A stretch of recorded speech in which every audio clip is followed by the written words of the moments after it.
Bienvenue à ce débat. Le Bénin se porte économiquement bien.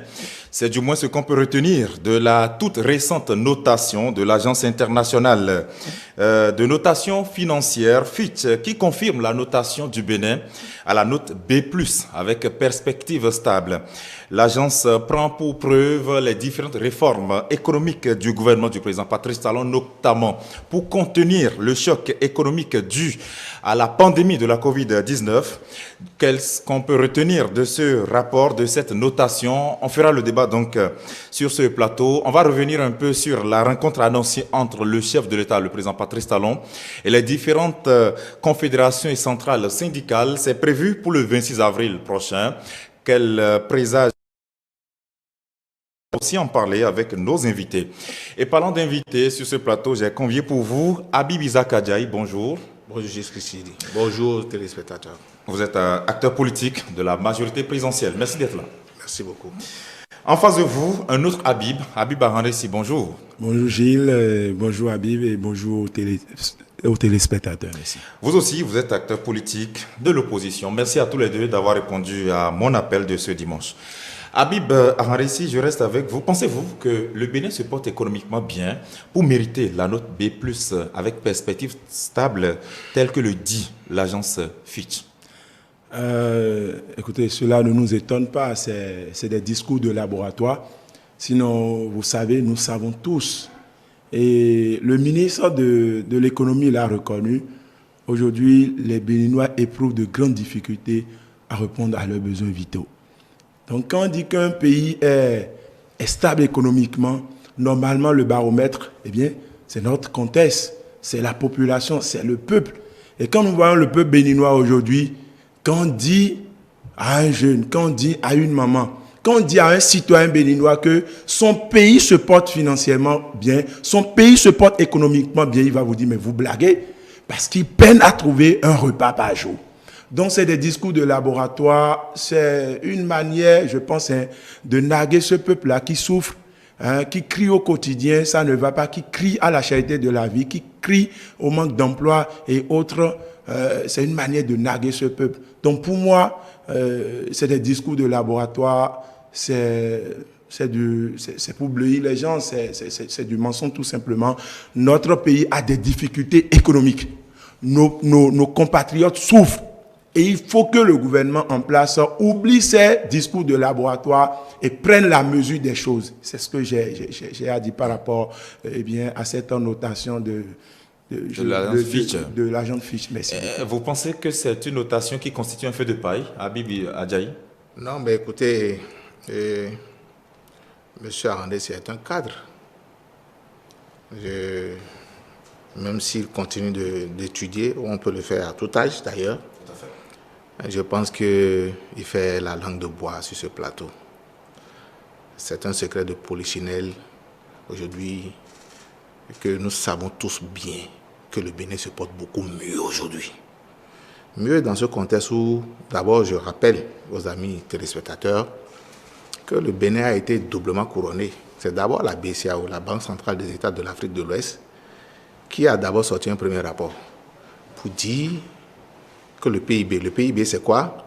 C'est l'indice qui permet d'évaluer l'économie intérieure d'un pays, qui dit, sur le plan intérieur aujourd'hui au Bénin, que le Bénin se porte suffisamment, je dis suffisamment mieux. Mieux encore qu'au milieu de ses pairs. Donc, dans l'UMOA, le Bénin est le premier pays qui a produit plus de richesses en 2021. Que le Sénégal, tout ce que vous pouvez prendre dans le mois, que vous connaissez. Ce n'est pas tout. Quand on dit que le Bénin se porte mieux, que nous partons de 3,8% environ, à plus de 7% de croissance, ça veut dire que les réformes courageuses économiques engagées par le président de la République et son gouvernement ont porté des fruits. Ce n'est pas que ça.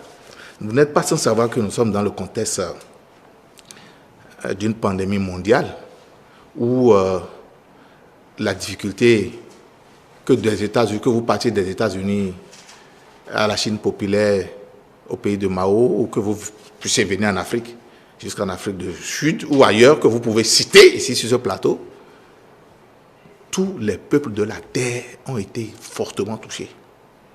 Et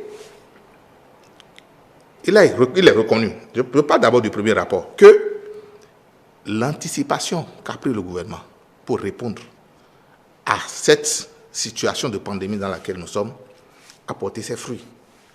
Et FIT l'a reconnu, l'a fortement cité dans son rapport. Je constate pour vous dire que les questions de performance ne sont pas seulement gages de croissance. Mais je rappelle ce qu'ils n'ont pas dit dans leur rapport, que la lutte contre la corruption a milité fortement pour ces résultats de croissance que vous avez vus. Donc, par conséquent, le produit intérieur brut d'un pays justifie de la santé économique du pays. Donc, plus de création de richesses.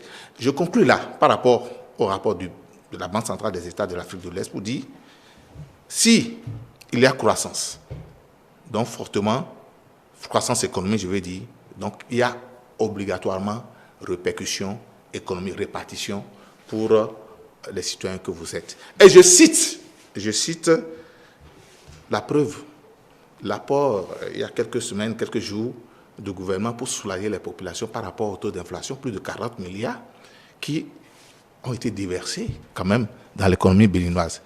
Et la suivi qui est en cours pour que ces mesures soient fortement appliquées. Vous n'êtes pas sans savoir, s'il n'y avait pas eu croissance économique, s'il n'y avait pas eu gain, s'il n'y avait pas eu un gap de plus de entre 3,8% et 7%, 7,2% environ, imaginez un peu ce que c'est. Les Américains sont venus quelques jours après.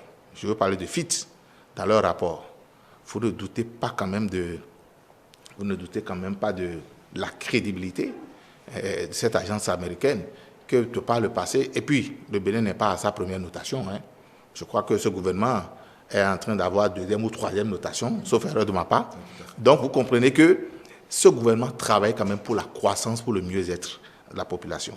Donc, on parle de production interne, de production économique, de votre travail, du travail de chacun des Béninois. Si les Béninois ne travaillent pas, comment est-ce qu'ils peuvent produire de la richesse? L'agence américaine vient pour dire, par rapport à la résilience de Covid-19, que le Bénin, qu'il approuve ce que le Bénin a fait par rapport à la résilience du Covid-19. L'efficacité des mesures par rapport à cette pandémie. Or, vous n'êtes pas sans savoir que le nombre de quantités de milliards qui ont été investis dans certaines entreprises pour, en réponse de la situation de cette léthargie, enfin, de cette difficulté dans laquelle se trouvent les entreprises mondiales. Le Bénin n'a pas innové. La France, les États-Unis, un peu partout dans le monde, les gouvernements du monde entier ont apporté suffisamment de moyens pour soulager les populations. Donc, il a été justifié la qualité de la gestion financière dans notre pays. Pour finir, je vais finir bientôt. Donc, soyez rassurés que le faible taux d'endettement du pays a été salué aussi. Contrairement à ce que, je serais peut-être grossier, ce que chantent certains oiseaux, le faible taux d'endettement du pays a été reconnu. Donc, c'est toute ma satisfaction sur ce plateau pour vous dire, en résumé, que le Bénin se porte économiquement mieux et c'est tant mieux pour tous les Béninois et je dis bravo au peuple béninois. Habib Bagandessi, après ces démonstrations, avez-vous l'impression d'avoir fait un procès à tort au gouvernement?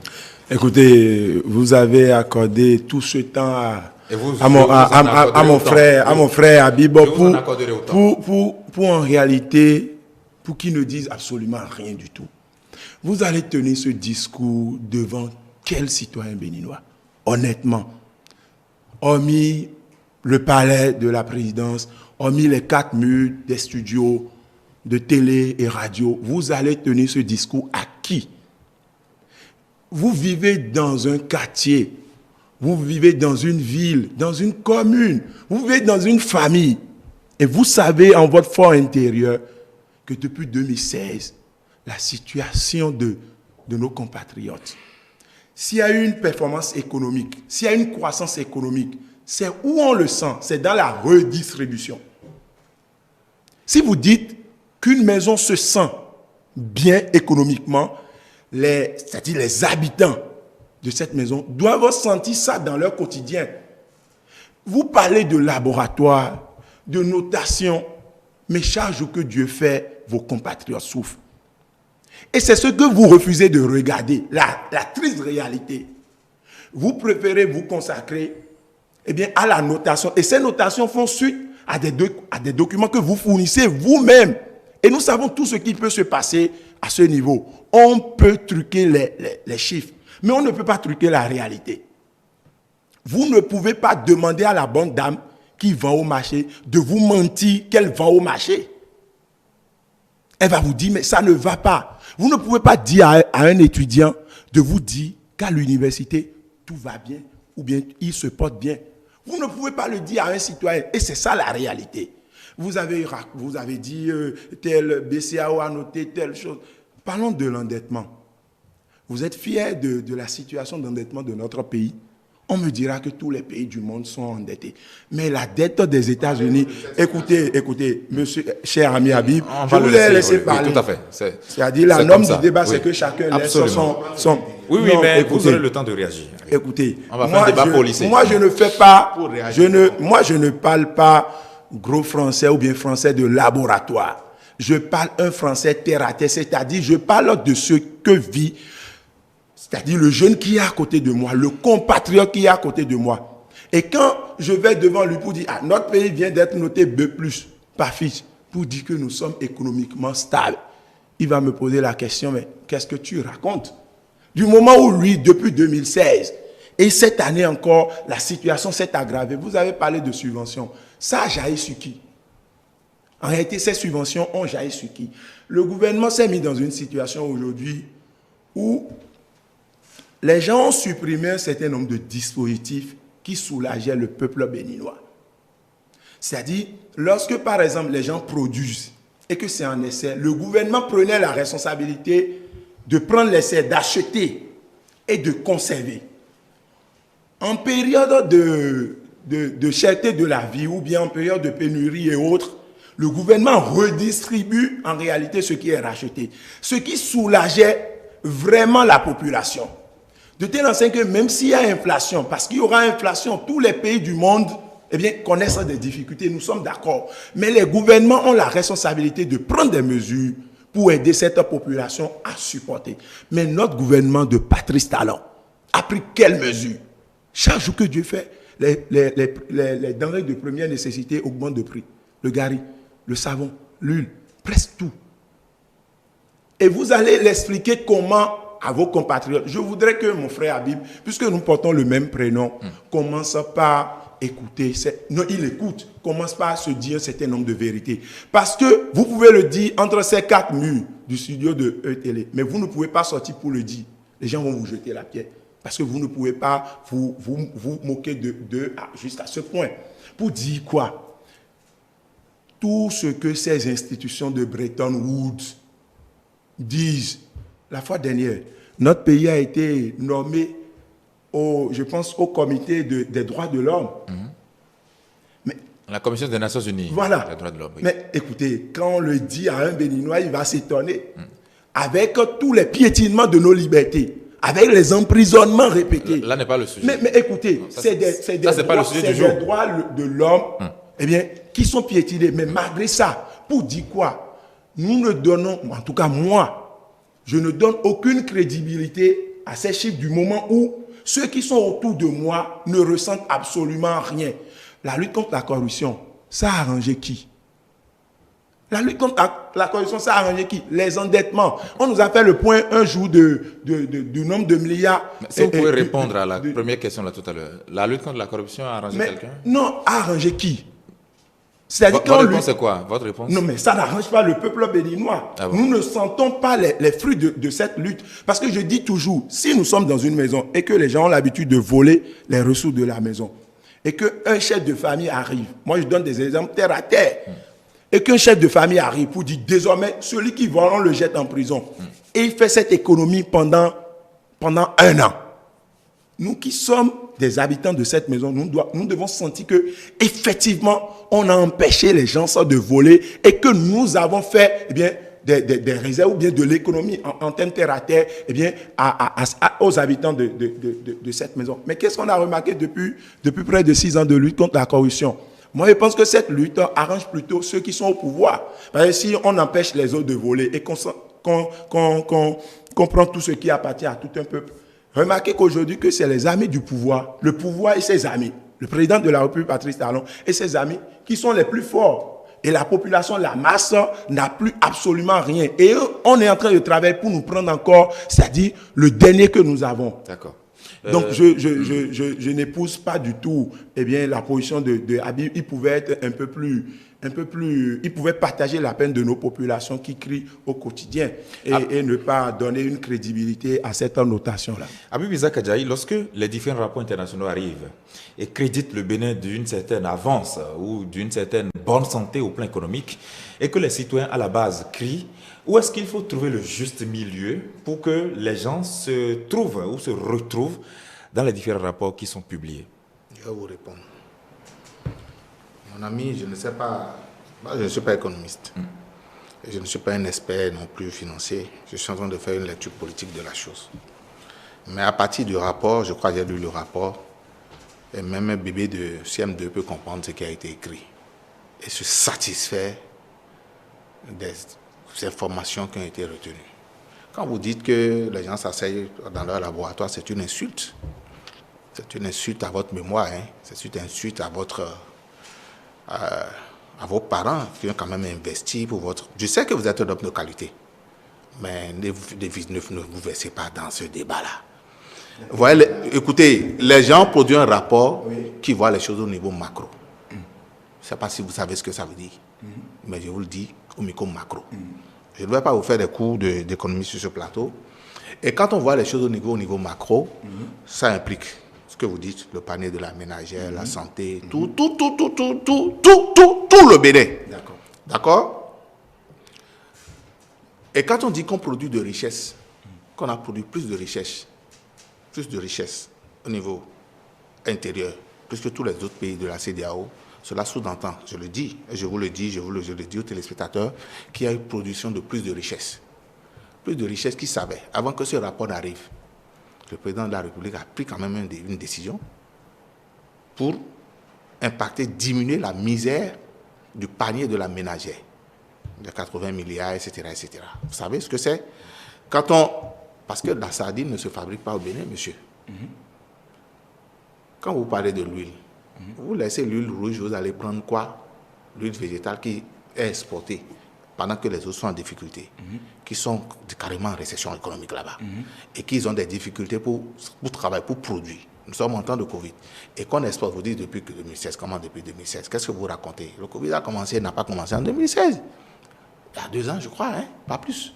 Donc aujourd'hui, l'huile d'arachide que vous produisez au Bénin, ça au moins c'est produit au Bénin. Le gari que vous produisez au Bénin. Vous savez, je suis dans les produits tropicaux. Nous savons comment les gens exportent des choses au travers quand même de nos frontières vers les pays voisins. Vous produisez un tonglo de gari pour tout le Bénin. Vous vendez la moitié tout de suite et vous vendez tout le reste dans l'autre pays, hors du pays. Le reste, le demi qui reste de tonglo de gari qui reste, pendant que vos compatriotes auront fini de consommer le demi que vous leur avez vendu. Pardon, le demi que vous leur avez vendu. Quand ils auront besoin du reste, en venant vers vous, ils trouveront quoi? Rien du tout. Peut-être que c'est ce qui sort encore de votre pays, que les gens ramènent sous autre forme et leur revendent ça plus cher. Ce n'est pas possible. Vous devez avoir l'honnêteté intellectuelle d'expliquer à nos compatriotes nos mots, où cela se trouve.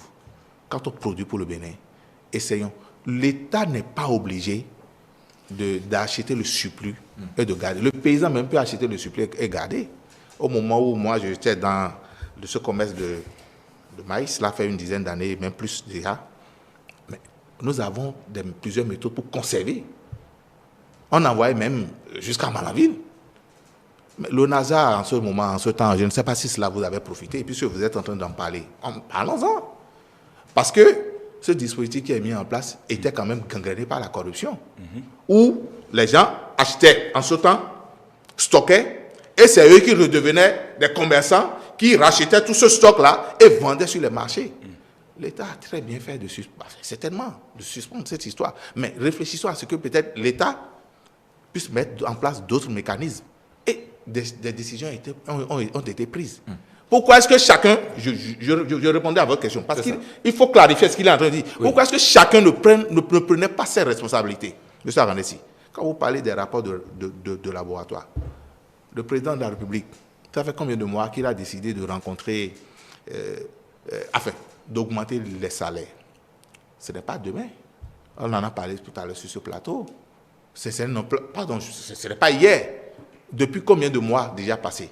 Pourtant, qui savait qu'il y avait eu croissance économique intérieure de PIB? Le président de la République ne peut pas se lever s'il n'avait pas un excédent dans les caisses de l'État pour dire je veux augmenter le salaire quand même aux Béninois. Nous n'en sommes même pas encore là. Et les gens se plaignent. C'est ça la répartition dont vous parlez. Et la preuve, la semaine prochaine, je crois, dans moins d'une semaine, le président de la République va rencontrer le monde syndical. Il y a un travail qui se fait, c'est chronologique. Vous parlez de la répartition, je vais vous dire, la répartition n'est pas que le panier de la ménagère. La répartition, c'est la santé. C'est le projet H. Vos compatriotes ont commencé par se soigner à 0 francs aujourd'hui au Bénin. Ah bon? Oui, si vous ne le savez pas, allez prendre votre carte biométrique déjà et commencez déjà par en profiter. C'est de votre droit. Ah bon? C'est de votre droit. Qui n'a pas... Écoutez, laissez-moi finir s'il vous plaît. Laissez-moi finir. Non, je vais vous répondre. C'est important, je vais vous répondre. Allez-y. C'est de votre droit. Il n'y a pas que ça. Les routes, les lampadaires aujourd'hui, la sécurité, que vous profitez de plein de choses. Le programme d'action du gouvernement, si ça évolue, c'est par rapport à tous ces gains qui rentrent dans le pays. Bon. Nous n'allons pas quand même fabriquer, nous n'imprimons pas nos billets. Donc, s'il n'y a pas économie, fonctionnement du produit, du PIB, s'il n'y a pas fonctionnement économique interne, on ne peut pas produire des ressources et redistribuer. Maintenant, la question était quoi? C'était de savoir quel est le juste milieu qu'on peut trouver pour que les citoyens eux-mêmes qui se plaignent, et puis les rapports qui créditent quand même le Bénin d'une certaine bonne santé économique, comment trouver le juste milieu pour que les citoyens s'y reconnaissent quand même? Écoutez, c'est dans le discours politique. Le juste milieu est juste là. Parce qu'il y en a. Il a dit qu'on ne peut pas amener quelqu'un à nier ses propres réalités. Si j'ai faim, vous ne pouvez pas me faire dire que je suis rassasié, par exemple. Écoutez, c'est son argumentaire. Oui. Écoutez, je suis un homme, c'est une métaphore. Non seulement que, en même moment, j'ai mal à la tête, j'ai les maux de ventre, j'ai mal aux genoux, et je raconte de n'importe quoi. J'ai mal au doigt. Du coup, on me donne un produit pour le doigt, un produit pour le genou, un produit pour le ventre. Parce que je continue d'avoir mal à la tête, je dis on n'a rien fait. On n'a pas les mots sociaux ne sont pas seulement le panier de la ménagère. Encore que le panier de la ménagère, ce n'est pas seulement économique, ce n'est pas seulement lié au ventre. Il y a la santé qui se porte bien, il y a l'éducation, il y a l'électricité qui fait partie du panier de la ménagère, il y a la sécurité du citoyen, l'assurance maladie qui est donnée. Donc il y a tout ceci qu'on offre quand même pour le panier de la ménagère. Je dis, ça revient au discours politique. Parce qu'il y a des intentions malveillantes, des gens qui sont là, apparemment, ils ont pour mission de saboter tout ce qui est en train d'être bien fait pour le mieux-être des populations. Heureusement, pour en finir, heureusement que les populations comprennent. Très bien. Parlant justement de ces populations, il y a par exemple un téléspectateur, Asogba Denis Léopold, qui tentait de rectifier vos propos de tout à l'heure. Il dit que la lutte contre la corruption est une lutte mondiale et qui donne des résultats un peu partout dans le monde et qu'il fallait justement encourager le chef de l'État dans cette dynamique. Il n'était pas d'accord avec vous. Mais ajoutez à cela les différentes observations et analyses de Habib Isaac Adjahi. Est-ce que vous avez des choses à dire? Alors, je voudrais inviter Habib. Ensemble, nous allons nous rendre demain dans un hôpital public avec nos cartes biométriques, puisque je l'ai, vous l'avez certainement. Puis nous allons voir la situation sanitaire. Vous savez, le gouvernement traque par toutes les manières, mais surtout fiscales, les impôts. On traque partout. Payez vos impôts. S'il vous plaît, je vous ai laissé parler. Ouais, les amis du gouvernement, ils sont dans le discours. Mais ce discours ne descend pas. Ce que vous dites là, quelqu'un va vous voir Vous demain. parlez des impôts, oui. Oui, quelqu'un va vous voir demain et vous dit, mais ce que vous êtes allé dire sur télé là, ce n'est pas sérieux. Vous parlez des impôts. Je parlais des impôts. De quoi Le gouvernement aujourd'hui assucie. Comment? Écoutez, celui qui a produit le gari, avant de vendre son gari, ou bien celui qui allait payer le gari, avant de vous revendre le gari, il fait quoi? Il fait le point des impôts. Ce qu'il a payé, le transport, tout ça là. Avant, s'il vous plaît. vendeur de gari ne paye pas d'impôts. S'il vous plaît. Si je dois aller payer le gari. Le producteur de gari ne paye pas d'impôts, le vendeur de gari ne Mais paye pas Habib, d'impôts. pourquoi Quand vous produisez au Bénin, vous consommez au Bénin des produits tropicaux, ne payez pas d'impôts là-dessus. Il faut l'expliquer. Si on ne l'explique pas, on va faire une mauvaise communication. Attendez d'abord, Habib, attendez. Tous les chaque- deux, attendez. chaque fois, Un instant. oui. Vous savez, nous sommes à la télévision. Bien sûr. Et il y a des téléspectateurs qui nous regardent par respect pour eux. Il faut qu'on il leur faut offre un rectifier débat. ce qu'il Attendez, dit, j'ai la parole. sinon ça va rentrer dans Je la ne vous ai masse. pas encore donné la parole. Merci. Je vous redonnerai la parole avec le temps nécessaire. Vous aurez le temps de réagir. S'il vous le faut, vous avez un stylo, prenez note. Eh bien, Habib Azanré, on continue. Je ne sais pas pourquoi Habib s'énerve, mais laissez-moi Non, dire. c'est ça aussi le débat. Laissez-moi C'est ça aussi dire, le débat. arrêtez. Maintenant, vous avez la parole. Oui, on Laissez-moi. continue. Oui. Oui, Permettez-moi, tout à fait, oui. tout à fait. Le duel Alors, ne veut pas dire d'arracher la parole à son interlocuteur. Le duel veut tout dire aussi. Allez-y. Pour dire quoi? Habib, quand je suis revendeur de gari, Oui. je vais au marché payer le gari. Oui. Ou bien quelque part payer le gari. Oui. Avant de revendre ça à 25 francs, 50 francs, je fais le point de toutes les dépenses effectuées. Ça, ce ne sont pas des impôts. S'il vous plaît, laissez-moi. Nous vivons de la fiscalité, n'est-ce pas? Il y a les droits directs et les droits indirects, n'est-ce pas? Les droits indirects, généralement, c'est ce que nous payons sur les savons et autres que nous ne sentons pas très souvent. Mais avant que le gari soit revendu à 25 francs, les boules, c'est que celui qui est allé payer et qui doit revendre fait le point de toutes les dépenses effectuées. Et s'il y a l'achat, ou bien dans les dépenses, le transport et autres, il est traqué, il va traquer le produit en le revendant. C'est ça. Je ne peux pas aller payer quelque chose à 10 000 et venir revendre ça à 10 000 exactement ou bien à 9 000. Je vais faire le point et faire le point des bénéfices avant de revendre. C'est ce qui nous arrive. On nous traque sur le plan fiscal. La santé ne se porte pas bien au Bénin. La santé ne se porte pas bien au Bénin. Comment? Écoutez, les dispositifs, regardez, par exemple, avant Talon, il y avait ce qu'on appelle la gratuité de la césarienne. Quelle est la situation aujourd'hui avec votre projet H? Les prises en charge, quelle est la situation aujourd'hui? Je suis sûr que M. Habib Habib ne se porte quand même très bien. Il ne va plus dans les hôpitaux. Sinon, s'il allait dans les hôpitaux, s'il visitait les hôpitaux, il ne peut pas dire que la santé se porte bien. Nos populations ont un soin de qualité, ou bien nos populations sont soulagées. Vous avez parlé tout à l'heure d'ONASA. Je suis parfaitement d'accord avec vous que nos sociétés d'État connaissent une mauvaise gestion. Et c'est un diagnostic partagé de tous. J'ai été opposant sous Boni Yahi. J'ai dénoncé la gestion d'ONASA. J'ai dénoncé la gestion de Sonacop. Et moi, mon intention et mes attentes avec Patrice Talon, c'est que ces sociétés soient renforcées et que la corruption soit bannie. Je n'ai jamais pensé un instant qu'on pouvait supprimer ces sociétés parce qu'en les supprimant, on crée un vide. Et c'est le vide qui est en réalité, qui nous crée des problèmes aujourd'hui. On ne peut pas supprimer en réalité Sonacop sans pouvoir mettre en place un dispositif qui répond, c'est-à-dire à qui on confie la même mission. Vous parlez de la Sonacop qui livrait du carburant. Écoutez. Il y a des stations de service. Non, aujourd'hui on a renforcé les privés. D'accord. Et puis nous savons, c'est-à-dire l'orientation des privés. D'accord. On a supprimé ONASA, on a remplacé ONASA par quoi?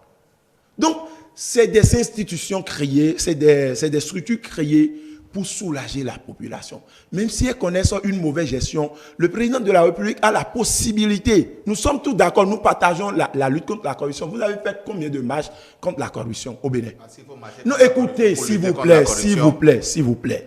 Pour vous dire quoi? J'ai été l'un des jeunes les plus visibles en matière de lutte contre tout ce qui est injustice en République du Bénin. Sous Boni Yahi, j'ai été arrêté plusieurs fois dans les marches pour dire non à un concours frauduleux, pour dire non à la corruption. Donc, c'est un diagnostic partagé de tous. Mais la solution à ce diagnostic doit on doit le ressentir en réalité, on doit ressentir eh bien, le gain dans le quotidien du Béninois. Si la lutte contre la corruption ne nous permet pas en réalité de dire que le Béninois qui est là-bas, quand vous lui posez la question, qu'est-ce que vous pensez de la lutte contre la corruption, il peut vous dire, mais grâce à ça aujourd'hui, eh bien, ma situation s'est améliorée. Grâce à ça aujourd'hui, je trouve au moins 2 repas par jour. S'il ne peut pas dire ça, vous êtes d'accord avec moi qu'il y a un problème. Vous avez parlé, vous avez dit qu'il faut payer les impôts, tout ça là. Les dettes que vous contractez.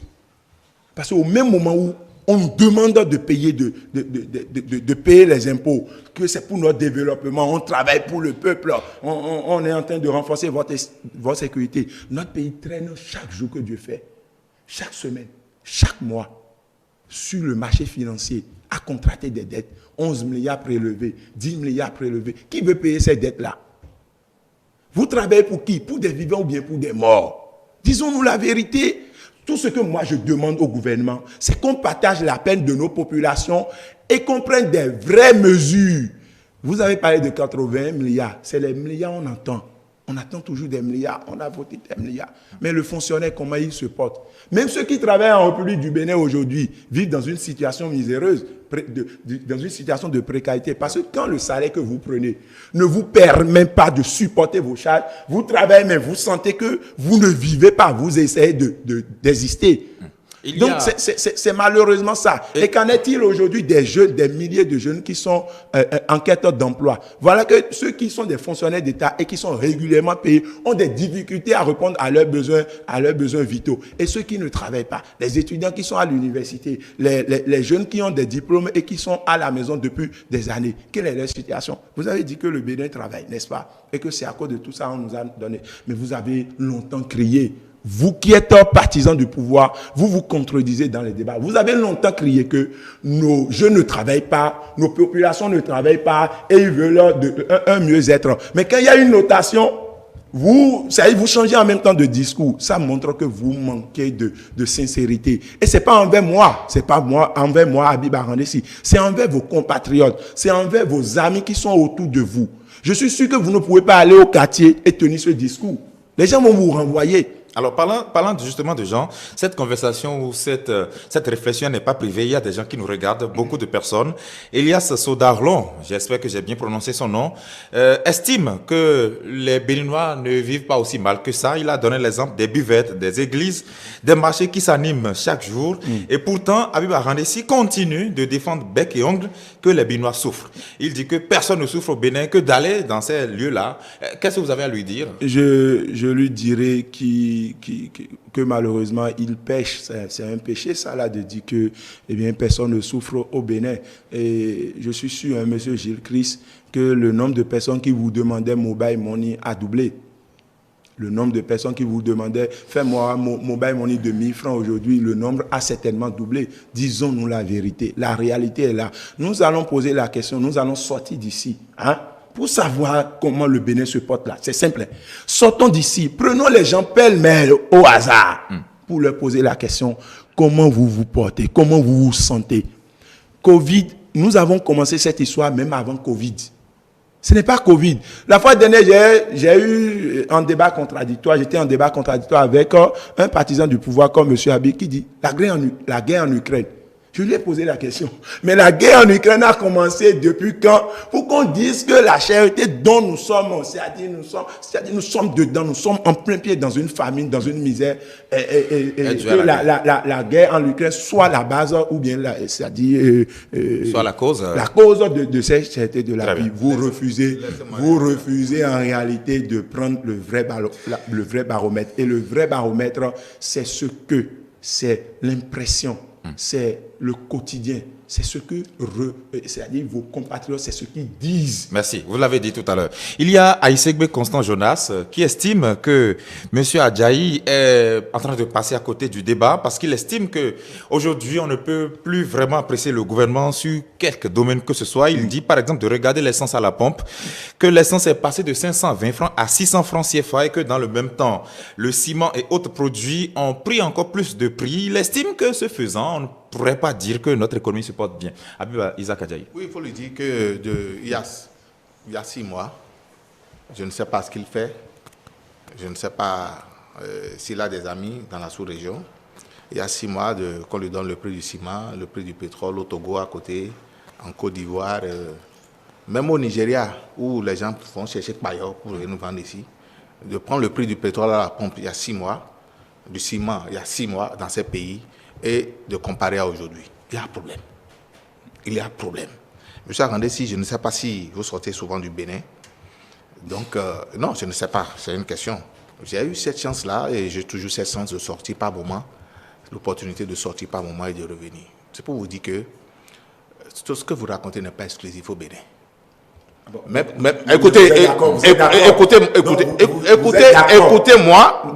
Si vous m'avez écouté, oui. Laissez-moi évoluer. Oui. Dès le départ, vous comprendrez que j'ai dit, il y a quand même une répartition. Quand vous dites on ne parle que des milliards, quand vous prenez, nous sommes combien, 10 millions au Bénin, je suppose au moins, au minimum, 11 millions environ, oui. 11 millions. Bon, On n'est pas 10 millions, 11 millions. 11 millions. Au moins. Si, dans la répartition, on doit remettre 10 francs à chaque Béninois, vous voyez un peu combien de milliards ça fait. Combien de milliards, ce que cela fera. Mais ce n'est pas ce qu'on vous demande. Non, écoutez, quand vous dites on ne parle que des milliards, même quand il y a injection, il y a eu injection de plus de 80 milliards. Vous voulez sentir ça dans votre seul proche. Peut-être que ça vient, peut-être que ça retombe sur vous autrement avec 5 francs de moins par rapport au carburant que vous prenez à la pompe, puisque c'est subventionné par l'État pour que vous l'ayez très moins cher au Bénin. Prenez le prix du carburant à la pompe au Bénin, allez demander le prix du carburant au Togo. Maintenant, je vais vous répondre. Quand vous parlez des impôts, payez vos impôts, monsieur. Aujourd'hui, le Béninois paie moins d'impôts, en tout cas en 2022, avec cette loi de finances-là, que par rapport à 2021. Il paye moins d'impôts. Ah bon? Oui. Vous avez écouté le ministre des Finances, vous en avez parlé tout à l'heure. Non, écoutez, laissez-moi finir. Laissez-moi finir, s'il vous plaît. Laissez-moi finir pour voir. Mais la loi de finances est quand même là. Vous pouvez lire quand même la loi de finances et comprendre que si vous étiez chef d'entreprise, si vous étiez tout au moins producteur de quelque chose dans ce pays, vous aurez su quand même qu'il y a moins d'impôts. Monsieur, je suis responsable, je suis chef d'entreprise. Ah bon? Oui. Monsieur Arandessi, sachez que la gratuité de la césarienne continue toujours.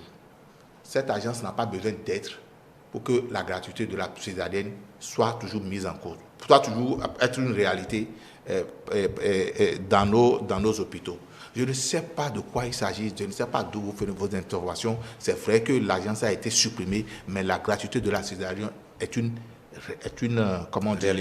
réalité au Bénin. Qu'est-ce que vous dites? Il n'y a pas que la gratuité de la césarienne. Aujourd'hui, écoutez, j'essaie de dire ça. Vous avez une femme enceinte ces jours-ci, vous êtes allé à l'hôpital, quand vous avez réclamé de l'argent, monsieur, Arandessi, laissez-moi finir. Il n'y a pas que la gratuité de la césarienne. Il n'y a même plus de gratuité de la césarienne. Écoutez, il n'y a pas que la gratuité de la césarienne. Laissez-moi finir, s'il vous plaît. Quand vous avez votre carte biométrique aujourd'hui, le projet H, ça veut dire quoi? On peut vous soigner gratuitement, prendre les frais d'hospitalisation gratuitement et vous aurez les produits, les médicaments gratuitement. Il faut faire de la sensibilisation sur ce plateau et dire aux Béninois que l'État, qui sont en tant que citoyens, qui produisent de la richesse et que l'État a fait quand même une redistribution à travers ces dispositifs, ces mécanismes mis en place. Donc, il faudrait qu'ils aillent chercher leur carte biométrique, qu'ils puissent produire leur carte d'identité biométrique et bénéficier gratuitement de ces dispositifs qui sont mis en place. C'est des réformes mises et réalisées pour eux. Vous avez parlé de la prise en charge dans les hôpitaux. Donc, j'ai pu quand même répondre autrement tout à l'heure. Quand vous parlez de nourriture, il y a quelques années avant 2016, combien d'écoles publiques ont été prises en charge par rapport à la cantine scolaire? Je dis combien? C'est une question que je pose. Cantine scolaire. Oui, aujourd'hui, non, la cantine scolaire, ne vous moquez pas quand même de l'intelligence de certains. Sérieux. Ne vous moquez pas de l'intelligence des Béninois. Il ne faut pas me distraire, il ne faudrait pas me distraire. Donc aujourd'hui, des enfants des compatriotes, nos enfants, aujourd'hui, ont un repas, au moins un repas chaud par jour. Ah C'est bon? quand même, écoute, c'est quand même une redistribution, quand même, de la manne financière produite par vous et moi, par nos compatriotes, par rapport au PIB. Quand vous parlez de redistribution, vous voulez qu'on puisse vous appeler, vous mettre de l'argent dans la poche? Ça ne fonctionne pas comme ça. Qui a dit ça? Monsieur, non, vous n'avez pas dit tout à l'heure, à croire que c'est ce qui a que vous dit ça? attendez. Donc, attendez, non, Oui, mais non, Habib, non, mais non. qui a dit Pour ça? en finir. Oui, pour en finir. Il le faut, oui. Pour en finir, je voudrais quand même vous dire que, monsieur, il faudrait taire quand même, il est temps de taire votre discours de nuisance, de sabotage au gouvernement. Ah bon? Oui. Ok, d'accord. Très bien. Habib Akandé, maintenant. Je pense que Vous avez vu, Pierre fait impatience de parler pouvoir depuis en place un bon moment. appartient à un peuple. Arrêtez des discours, sabotage, nuisance. Nous voulons saboter qui? Patrice Talon est un bien public. C'est un pouvoir en place. Patrice Talon n'est pas un bien. C'est un bien public, c'est un bien Il incarne une institution. Oui, bon, c'est d'autres chose. C'est la chose de tous les Béninois. Quand on dit le président de la République, institution. non, c'est une manière de parler. Comprenez ce que je dis. D'accord. Que c'est le serviteur de tout le monde.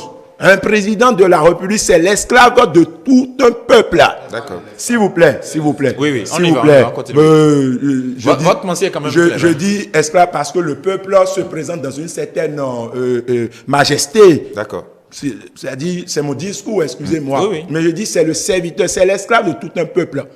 Nous avons, vous avez votre position, cher ami Habib, j'ai ma position. Et je vous demande, nous sommes des amis, il faut qu'on soit sincères. Nous ne sommes pas des amis. Écoutez, nous sommes des amis, c'est les positions politiques qui vous divisent. Ouais. Bon, sinon, c'est heureux. Oui.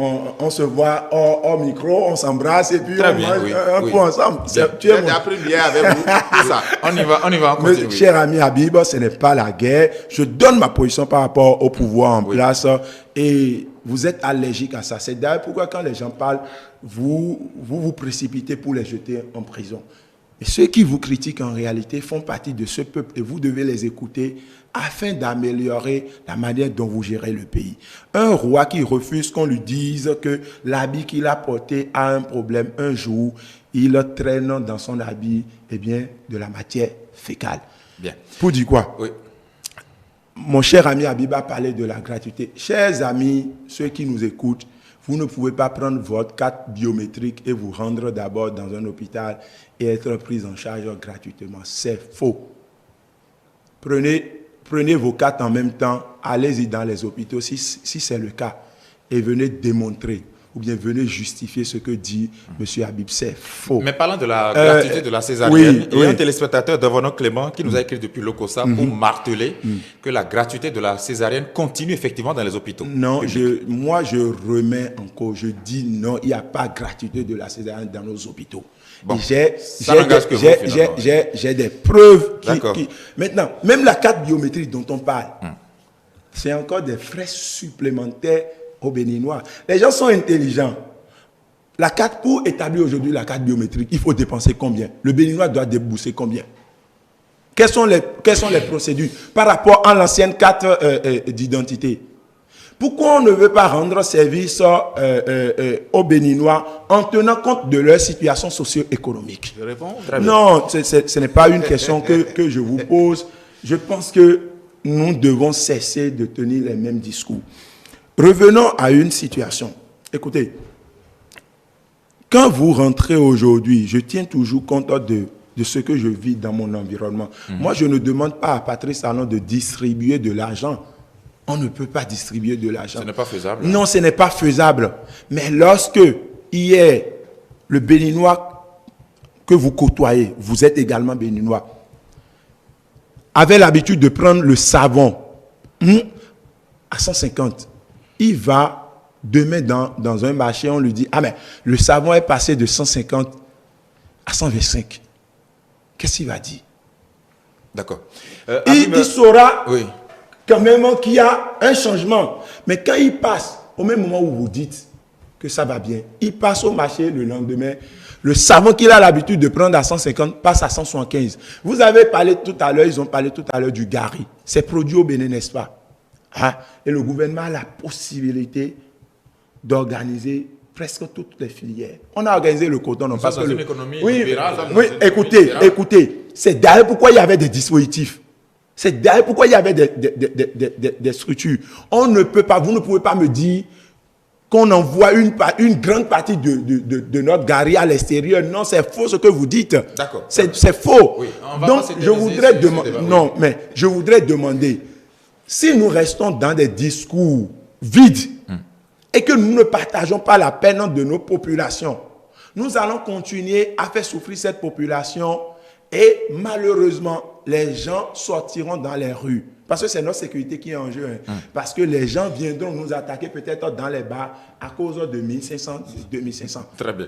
Alors, je voudrais vous permettre de conclure ce sujet-là rapidement avec cette participation d'un téléspectateur romain, Chanari, qui nous a écrit depuis Tangueta. Il a donné l'exemple de la fermeture des entreprises, le licenciement massif des agents de l'État, la situation des aspirants, le taux de chômage qui grimpe. Selon lui, il estime qu'économiquement, ne se porte pas bien. Il a le pourcentage du taux de chômage qui grimpe. Le taux de chômage ne grimpe pas. Mais écoutez, il y a des entreprises qu'il faut réformer. Pour réformer, quand même, à un moment donné, il faut reconnaître que des gens, parce que je suis cousin de tel homme politique, cousine de tel homme politique, sans niveau, même si vous êtes mécanicien vélo moteur, les gens vous positionnent, ils vous positionnent dans les entreprises, vous êtes là et vous n'êtes pas productif, vous n'êtes pas compétent, l'essentiel c'est que ça va. On dit que non, c'est une société d'entreprise, c'est une société d'État, c'est une entreprise d'État, pas de productivité, donc pas de résultats. Du coup,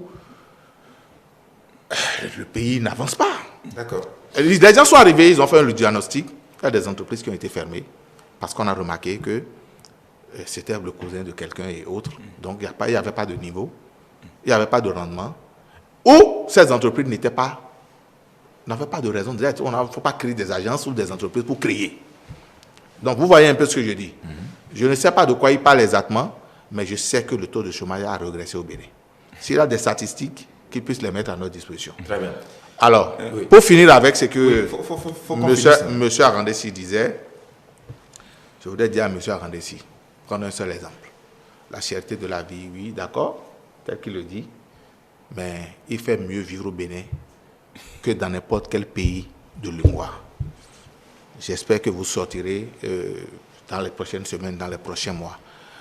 La preuve, avant que l'essence, le carburant Payor, je ne voudrais pas faire l'apologie de ce mal-là, était à combien? 350 il y a quelques jours, quelques semaines, au bord des voies. Et quand cette crise est survenue, du coup, c'est allé jusqu'à 500, 525, 750. Mais dites-moi, ça se fabrique au Bénin, les gens vont chercher quelque part, non? S'il n'y a pas eu augmentation là-bas, ils viendront augmenter ici. C'est pour vous dire que c'est mondial. Ce n'est pas propre au Bénin. Dites aux Béninois qu'ils ont l'éclairage. Ils ont les routes bitumées. Ils ont une santé qui, aujourd'hui, est à la charge de l'État. Les ordures, on prend gratuitement les ordures chez eux. On va leur reverser. Donc, le cas de vie est sain aujourd'hui. Et tout ça coûte de l'argent au gouvernement. Et c'est là où on met ces sous-là. Merci à vous. On va passer au deuxième sujet. Mais le temps pour moi de livrer aussi en substance l'avis d'un téléspectateur, Mathias Kouloji Dejan, qui estime que le gouvernement dit que tout va bien alors que c'est du leurre, selon lui. Il estime que le pays va mal et que pendant qu'on communique en estimant que économiquement on se porte bien, qu'il y a les politiques dont les salaires sont gonflés. Il donne l'exemple des secrétaires exécutifs, des maires, qui ont été tirés au sort récemment, qui ont été formés d'ailleurs. Il estime que leurs salaires ont été très ronflants alors que le citoyen lambda qui travaille ne bénéficie pas beaucoup. Il a donné des exemples des dialysés de CNHU, etc. etc.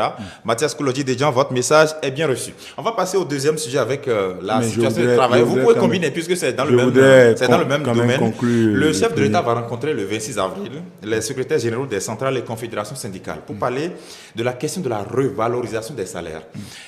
On sait que depuis décembre que la revalorisation a été annoncée, les travailleurs maintiennent la pression, bousculent le gouvernement et de son côté, l'exécutif estime que c'est toujours à la cuisine.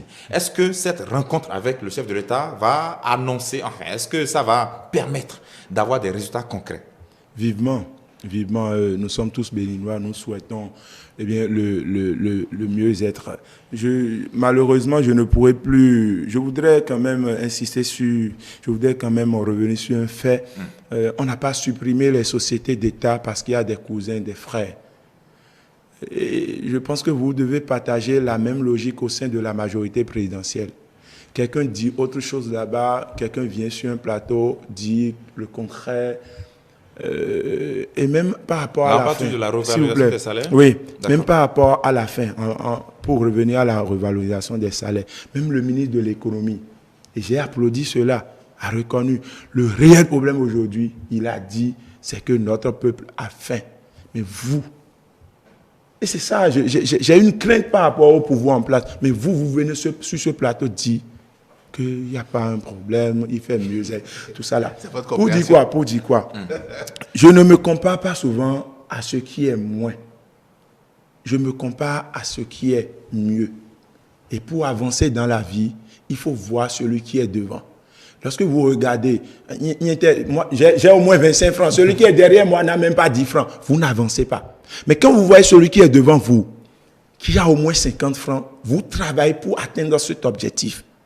Il fait mieux vivre au Bénin par rapport à quel pays? Par rapport en France ou bien quel pays? Quand on vous dit que vous avez en 2021 cher ami, croissance, on va lui permettre d'évoluer. Cher ami Habib, on continue. Essayons de nous comparer à ce qui est mieux. Et non de dire au Burundi que la vie est chère. Non, ce n'est pas les mêmes choses. Je préfère me comparer à un pays qui a fait des performances. Vous avez comme modèle Rwanda dans ce pays, non? C'est vous qui vous comparez au Rwanda, non? Suivez le chef de l'État, suivez les ministres avant de venir sur les plateaux de télévision parler, parce que très souvent, vous rentrez même en contradiction avec vos mentors. Pour dire quoi? J'espère vivement que cette rencontre va porter ses fruits. Parce que très souvent, ce qu'on a l'habitude de remarquer, c'est qu'il y a eu des rencontres entre le gouvernement et les centrales. Mais qu'est-ce qu'on remarque? Genre, nous sommes dans une situation de monologue et que c'est une seule personne qui parle, qui est maître, juge et arbitre à la fois. Les gens donnent leur avis, les centrales font leurs propositions, mais ce n'est pas pris en compte, c'est un discours. Et puis, les deux se séparent très souvent à queue de poisson, puisque le gouvernement a déjà produit quelque chose à la cuisine et vient livrer la substance et que, eh bien, il n'y a pas quelque chose à dire, il n'y a pas une amélioration à apporter. J'espère, parce que c'est le souhait de tous les Béninois, j'espère que cette rencontre va porter ses fruits. Et pour que cette rencontre porte ses fruits et que les salaires soient revalorisés, considérablement revalorisés, pour permettre à nos fonctionnaires d'État de vivre de ce qu'ils font. Très bien. Pour qu'il y ait vraiment un résultat qui profite à tout le monde, il faut qu'il y ait l'écoute. Il faut que les deux parties puissent s'écouter et que le gouvernement prenne réellement en compte la proposition des centrales, puisque c'est eux qui sont les représentants légitimes et même choisis par les travailleurs eux-mêmes, des travailleurs, pour ne pas répéter l'expression travailleurs. Donc, le gouvernement doit pouvoir les écouter, puisque c'est eux qui représentent. Voilà. Donc, il y en a qui ont pris l'engagement ne fait que pour faire de la politique de l'intoxication, du sabotage, de la discrimination, je dirais même de la dévalorisation des actions du gouvernement. Je pense qu'on peut faire de la politique avec l'éthique, avec la morale. M. Randessi, moi je vous ai écouté, mais moi le peuple m'a écouté. Pour revenir à votre question, je voudrais simplement dire que le gouvernement, le président de la République est dans sa démarche. Ça veut dire quoi? Plus de croissance, il faut une bonne répartition. Et c'est maintenant que nous savons qu'il y a, à partir du moment où les institutions à l'international ont commencé par approuver ce qui est fait, à nous informer, le président de la République savait déjà plus tôt. Il a demandé au ministre, il a monté, je crois, une commission de travailler. D'abord, il a annoncé une commission de travailler sur la revalorisation, l'augmentation des salaires, voilà, je dirais, l'augmentation des salaires. Et un travail a été fait, le ministre en a parlé à sa sortie la dernière fois, et je voudrais rappeler que c'est le président de la République qui a son calendrier. S'il s'est rendu disponible, malgré son agenda, et qu'il a le temps pour ses compatriotes, et qu'il veut les recevoir, c'est d'abord certainement pour leur faire part des résultats de cette activité et discuter avec eux du juste milieu de la chose. Il aurait pu rester dans son bureau et dire voilà, publier un communiqué, voilà le résultat, ce qu'on a prévu pour eux. Mais je pense que c'est son ouverture, son centre de l'ouverture, d'écoute et sa capacité de dialogue, à discuter toujours avec ses compatriotes qui justifie cette rencontre. Et je dis, c'est de bon augure parce que ce sont quand même, il dirige quand même le Bénin, ils sont dirigés par lui et il faut qu'il y ait ces moments d'échange. Nous en avons vu dans le milieu politique, dans le milieu social, les syndicalistes, les syndicats ont rencontré il y a plusieurs fois le président de la République dans ce pays. Donc ce n'est pas une exclusivité, ils se connaissent bien et je pense qu'ils vont pouvoir. Vous pensez que ça peut accoucher quand même de quelque chose de bon, de potable? Mais écoutez, ils ne sont pas dans une situation de revendication. Moi, je pense quand même qu'ils sont... Aujourd'hui, la tension sociale, il n'y en a pas du tout, presque pas aujourd'hui. Parce que le gouvernement est en train de faire quand même un travail. Il faut reconnaître que le président de la République, qui, dans sa volonté de vouloir les rencontrer, à son agenda, on ne connaît pas exactement de quoi sera fait l'ordre du jour. Sauf que moi, je ne sais pas encore. D'accord. Mais je peux vous rassurer que Patrice Talon a toujours écouté son peuple et il fera ce qu'il faut. Très bien. Abiba Harissi? Je pense qu'il a dit, ce n'est pas une exclusivité. Et puisque ce n'est pas une exclusivité, nous avons connaissance des résultats des rencontres antérieures. Est-ce que le gouvernement écoute les centrales syndicales? Les centrales syndicales, du moins, c'est non. Ah bon? Du moment où les gens ont posé le problème des centaines de personnes qui ont été radiées, renvoyées de nos sociétés d'État. Est-ce que ça a été pris en compte? Non. La situation des policiers avec la police républicaine, où les gens n'ont plus leur prime, il y a trop de difficultés, la reconsidération des grades et autres. Est-ce qu'on les a écoutés? La réponse est non. La question de l'emploi, les centrales syndicales ont posé ce problème. Est-ce qu'on les a écoutés? La réponse est non. Les enseignants, avec cette histoire d'heures et autres, est-ce qu'on les a écoutés? Mais non. Lorsqu'ils se sont manifestés, certains ont été renvoyés, certains ont été radiés. Pour dire quoi? Le gouvernement a son agenda, vous l'avez dit, et qui impose à tout le monde et sème la terreur autour. Quand vous dites qu'il n'y a pas de tension, il y a tension. Oui, non, écoutez, s'il vous plaît, bon, il faut parler. Le gouvernement est méthodique, le gouvernement ne fait pas de l'improvisation, le gouvernement est méthodique. Et n'oubliez pas que les gens sont venus avec un projet de société qui a inspiré un programme national. Votre projet de société... Vous pouvez suivre. Écoutez, laissez-moi évoluer. C'est ça. Bon. Non, ça devient désordre là. Attention, cher ami Abi, je crie, c'est moi qui ai la parole, et vous, je crie mieux que vous. Est-ce que je vous avais laissé faire, mais là, il faut que ce soit audible quand même. Oui. C'est moi qui ai la parole, et je crie mieux que vous, sauf que nous sommes sur un plateau, donc il faut une certaine sagesse, c'est tout. Sinon, il y a même un téléspectateur qui dit qu'il salue vraiment votre sang-froid. Voilà, je crie mieux que vous, c'est pas que je ne sais pas crier, je crie mieux que vous. Pour dire quoi? Le gouvernement a son agenda, comme Habib l'a dit, mais cet agenda ne tient pas compte en réalité de l'avis des représentants des travailleurs. Et c'est malheureux. C'est pourquoi vous appliquez vos réformes, mais ces réformes ne sont pas partagées. C'est pourquoi j'ai toujours dit, la mesure des réformes au Bénin, c'est Patrice Talon. Donc ces réformes n'ont pas d'avenir. Puisque la mesure, c'est un être biologique, lorsqu'il va partir, qu'est-ce qui va se passer? Une réforme perdue dans le temps, une réforme due dans le temps, lorsqu'elle est partagée par les cibles. Mais vos réformes, en réalité, les gens prient pour que Patrice Talon parte, pour que vraiment, malheureusement, qu'un vide soit créé.